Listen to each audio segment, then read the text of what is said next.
নিরামিষ দিনে এরকম একটু সবজি ডাল হলে বেশ অনেকটাই ভাত খাওয়া হয়ে যায়, তাই না? খেতে এতটাই অপূর্ব হয় যে মনে হয় বারবার এই ডালটাই নিই। তাহলে চলো আজকে বানাই সবজি ডাল। তার জন্য দেখো মুগ ডাল তো লাগছেই, আর এই 3 রকম সবজি আর বেশ কিছুটা মটরশুঁটি নিয়ে নিয়েছি। এবার চলো প্রথমেই মুগের ডালটা কিন্তু খুব ভালো করে ভেজে নিতে হবে। বারবার খুন্তি চালিয়ে ভেজে নিতে হবে যেন প্রত্যেকটা ডাল সুন্দরভাবে ভাজা হয়। ডাল সুন্দর ভাজা হলেই কিন্তু টেস্টটা ভালো হবে। এইভাবে বারবার নেড়ে নিতে হবে যেন কোনোভাবেই পুড়ে না যায়।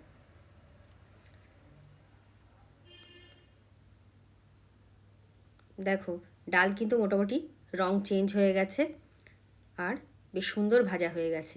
এইবার গ্যাসটা বন্ধ করে একটু জল ঢেলে দেবো। একবারই ভালো করে একটু ধুয়ে নেব, বেশি ধোয়ার দরকার নেই, তাহলে ভাজা ডালের গন্ধটা কিন্তু নষ্ট হয়ে যাবে। এইবার পরিমাণ মতো জল দিয়ে ডালটা সেদ্ধ করে নেব। ডাল ফুটতে শুরু করেছে আর ওপরের এই যে সাদা ফেনাটা, এটা কিন্তু অবশ্যই তুলে ফেলে দেবে। এই ফেনাটা যেন কোনোভাবে ডালের মধ্যে না থাকে। দিয়ে দিলাম পরিমাণ মতো নুন। ডালটা যদি নুনটা না দাও তাহলে কিন্তু ডাল খেতে একেবারেই ভালো লাগবে না। এরকম যখন 60% ডালটা সেদ্ধ হয়ে যাবে তখনই গ্যাসটা বন্ধ করে দিতে হবে। ডালটা আলাদা সরিয়ে রেখে কড়াইটা পরিষ্কার করে বসিয়ে দিলাম। প্রথমেই ফুলকপিটা একটু ভেজে নেব।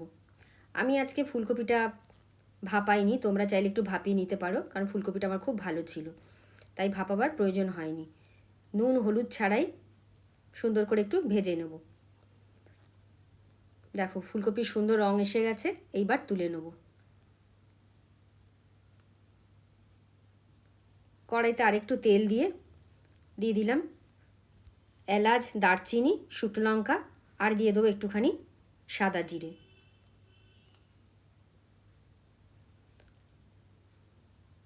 ফোড়নটা রেডি হয়ে গেলে একটা তেজপাতা দিয়ে আরেকবার একটু নেড়ে নেব। নিয়ে এবার বাকি সবজিটা দিয়ে দেবো। প্রথমে বিনসটা দিয়ে দেবো, তারপরে গাজরটা দিয়ে গ্যাসটা কমিয়ে একটু নেড়েচেড়ে ভেজে নেব। দেখো বেশ একটু ভাজা ভাজা হয়ে গেছে। এইবার মশলায় দিয়ে দেবো অল্প আদা বাটা আর মটরশুঁটিটা দিয়ে দেবো পরিমাণ মতো হলুদ, একটু জিরের গুঁড়ো আর একটু দিয়ে দেবো কাশ্মীরি লঙ্কার গুঁড়ো আর একটু নুন দিয়ে দেবো। নুনটা কিন্তু একটু বুঝে দেবে, কারণ ডাল সেদ্ধ করার সময় নুন দেওয়া হয়েছে। এইবার একটুখানি নেড়ে চেড়ে ফুলকপিটা দিয়ে দেবো। আমি কিন্তু ফুলকপিতে কোনো নুন ব্যবহার করিনি।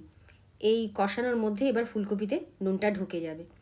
খুব ভালো করে নেড়ে চেড়ে অল্প জল দিয়ে একটু মশলাটা কষিয়ে নেব।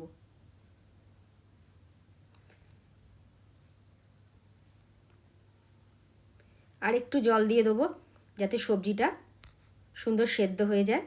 আর ডালটাও তো ওখানে একটুখানি জলটা কম আছে, তাই এখনই জলটা দিয়ে দেবো, পরে কিন্তু কোনো কাঁচা জল মেশাবো না। দেখো ফুটতে শুরু করেছে, আমার সবজিও মোটামুটি সেদ্ধ হয়ে গেছে।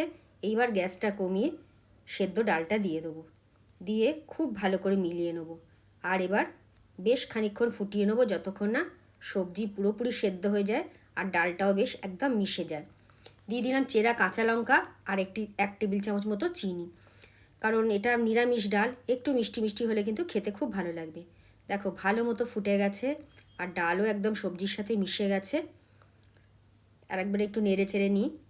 বেশ এরকম হলেই বুঝতে হবে ডালটা কিন্তু তোমার একদম রেডি হয়ে গেছে। এবার দিয়ে দেবো একটু ভাজা মশলা, 1/2 টেবিল চামচ মতো দিয়ে দেবো। এই ভাজা মশলাটা দিলে কিন্তু খেতে দারুণ হয়। আর দিয়ে দেবো 2 টেবিল চামচ ঘি। এবার সব কিছু একবার ভালো করে মিলিয়ে নেব, মিলিয়ে গ্যাসটা বন্ধ করে দেবো। রেডি হয়ে গেল দারুণ স্বাদের আমার এই সবজি ডাল। নিরামিষ দিনে গরম গরম ভাতে বেগুন ভাজা বা আলু ভাজার সাথে কিন্তু এটা খেতে দারুণ লাগে। একবার অবশ্যই ট্রাই করো, আশা করি তোমাদের খুব ভালো লাগবে।